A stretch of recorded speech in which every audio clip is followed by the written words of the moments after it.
Hey, what's up guys? In today's video, we're gonna be talking about the 3 worst insurance companies when it comes to dealing with them on a scale for water damage restoration. Guys, insurance companies play games, they can be a pain in the butt, but these 3 special characters were at the top of my list or the bottom, depending how you look at it. In this video, I'm gonna tell you which ones they were and why they were so hard to deal with, what we did as a result, and if you stick around to the end of the video, I'll even let you know which one was the absolute worst. Let's go.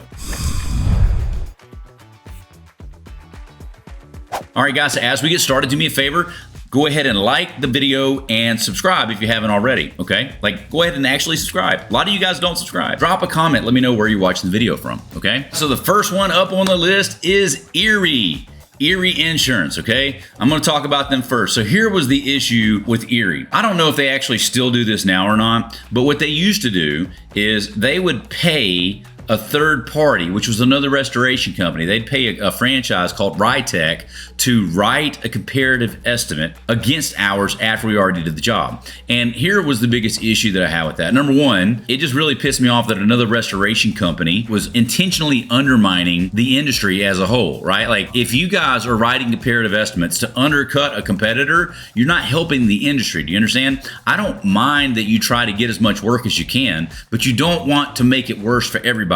When you write comparative estimates against other restoration companies, you are showing Xactimate, you are showing the carriers, you're giving them proof that these claims can be settled for half of what they should be. That's not a good thing, guys. So there's a lot of different ways that you can go about getting a competitive advantage, but that's not it. So Rytech, number one, that really pissed me off. I don't know if they still do it. They did do it for a long, long time, okay? And Erie, again, they would pay them, another restoration company, and here was the bigger issue with that, is our client or our customer would say, hey, here's another restoration company, this is what they'd have done it for, and it's just a tactic, okay? Rytech probably wouldn't have done it for that little amount of money anyway, but they're getting paid however much they are, $400 or $500 to write the estimate anyway, just to do it. Here's the deal. I didn't appreciate Erie running those underhanded tactics, and for that reason, I told Erie they could go pound sand. I did not like them at all. I would always have a hard conversation with my client and say, hey, this is what they do, okay? And before we go start this thing is going to cost roughly between this, and that would normally be, I would bracket sell essentially, right? I would bracket sell a job, and I would say most of our mitigation jobs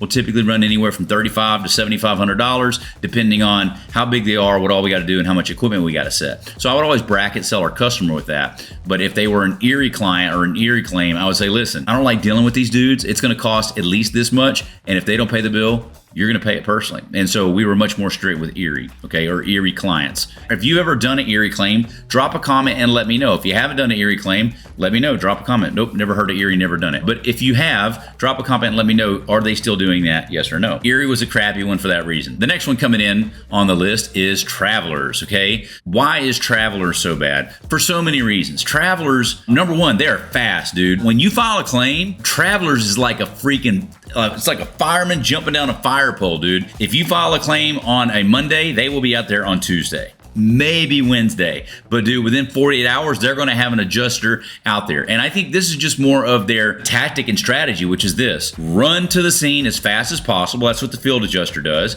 And then they try to drive a wedge in between the customer and the contractor, okay? And the way they do that is this: they get out there quickly, and then they put all of the MIT and all of the recon in one estimate, okay? And that's a really big problem because they don't pay enough for the mitigation or the recon, and they go out there and they cut them a check right away. And once they cut them that check, here's what I saw them do over and over and over and over again, and which was this: they would tell the client, hey, this is probably gonna dry up on its own, or I'm gonna write to remove and replace this floor. You don't need to dry it out, just tear it out, and you just keep the mitigation money yourself. They would literally tell them that and try to bribe them with $2,000 of mitigation money and convince them they don't need mitigation. Like, I saw every single claim that came through. Well, I say every single one.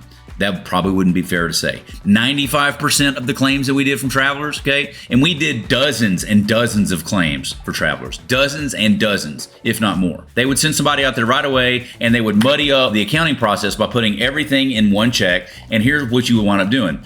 When you're trying to negotiate the recon or write the water mitigation, you're stuck in an accounting battle trying to say, hey, this is our estimate, and the customer or the adjuster saying, well, we paid this. And so you're just spending all this time trying to argue what they've already paid versus what yours is, and it just ain't worth it, dude. Those guys are freaking dirtbags. I'm just sorry. If you work for Travelers, dude, Join the freaking light side, dude. Quit working for the dark side, man. I'm telling you. Travelers just awful, awful. It's a funny side story note. We did a claim for a lady in Nashville one time, and she had a shower pan that was leaking, okay? And so it was a traditional leak over time, okay? Shouldn't have been covered. They say they're not going to cover it. Well, guess what? We know how to get claims covered, baby. And how do you get them covered? By not getting them denied. And if you don't know what I'm talking about, you can go to workwithshane.com and we can tell you more. It's about how you present things, guys. And instead of getting it covered, you need to aim not to get it denied, okay? So anyway, getting back to the story, this lady, I can't remember her name. I just remember it was a blonde-headed lady, and it was on West End, and she was an attorney. So she represented travelers on the claim. She would defend travelers if they tried to sue them or something. But anyway, she was a litigation attorney, and she would actually work to get claims denied and prove it, right? And so it was just so funny because when I got out there, I said, yep, you got a shower leak. And then I showed her the picture. She goes, and I was like, who's your carrier? She's like, Travelers. I was like, oh God. And she goes, I know, I'm actually an attorney for Travelers. And I was like, really? So anyway, long story short, I told her, I'll forgive you. It's okay. Okay. Just leave your bad ways. We're going to get this thing covered anyway. Why did I do that? Because I still wanted to make my $12,000 for my mitigation for that job. Okay. So we got that thing covered even for her because she said, oh dear God, this isn't going to work because I can't tell you what I do for a living. And that's when she told me she was an attorney for Travelers and she worked to screw people over. But anyway, we took care of her anyway. Travelers, what they do specifically is they're fast out there. They muddy up the accounting process and they don't really give a crap about the client, dude. Like they really don't. They just really don't. Travelers are just awful. So what did we do in the end with Travelers? I'll tell you what. One of the things we would do is we would wait and file the claim till Friday. We would file the claim on Friday. That they wouldn't come out until Monday or Tuesday until we were done. But then they started coming out on weekends. So then we would just make the client file the claim after we were done drying. Because I didn't want the dude coming out there and like muddying up my job. You know what I'm saying? I would tell the client how horrible the process could be. And like, if you don't do it this way, we're not going to do your job. I mean, that's really it. And that's what we did with Travelers. We only work with them as a cash pay. And so, yeah, if you had Travelers, you were going to pay me cash or I wasn't going to do the job.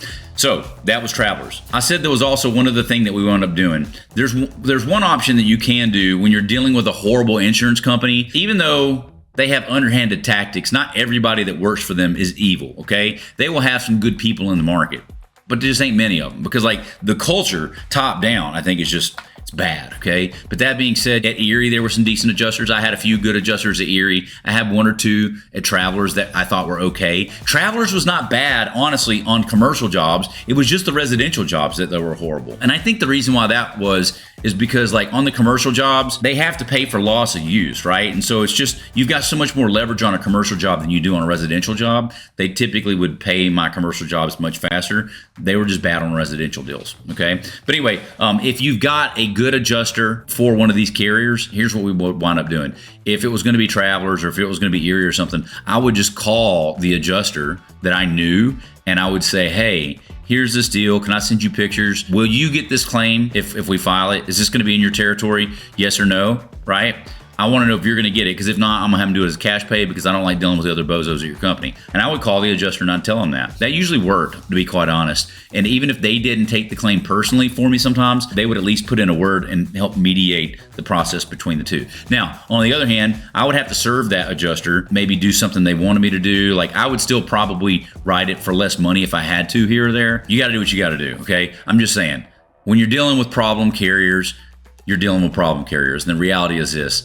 If you're at the job and Travelers is going to be the carrier or Erie is going to be the carrier, you have a choice to make. Do I want to do this job or should I go home? And it's really hard to leave an $8,000 to $10,000 bill lying right there on the ground. Okay, it's hard to do that. So anyway, but you can always contact a local adjuster that you know if you've got one that you like. And if you don't, see if you can find one. Just keep your ears open. Anytime you do a claim, you'll see that one of them won't be quite as bad as the rest. Okay, that's Travelers. Now, here's the third one. Coming in last but not least is farmers. Farmers, dude, I cannot stand farmers. And here's the reason why I don't like farmers. They do handle their stuff through a 1-800 mitigation department. But to be quite honest with you, they don't give a crap about their policyholders, dude. They don't care about their policyholders.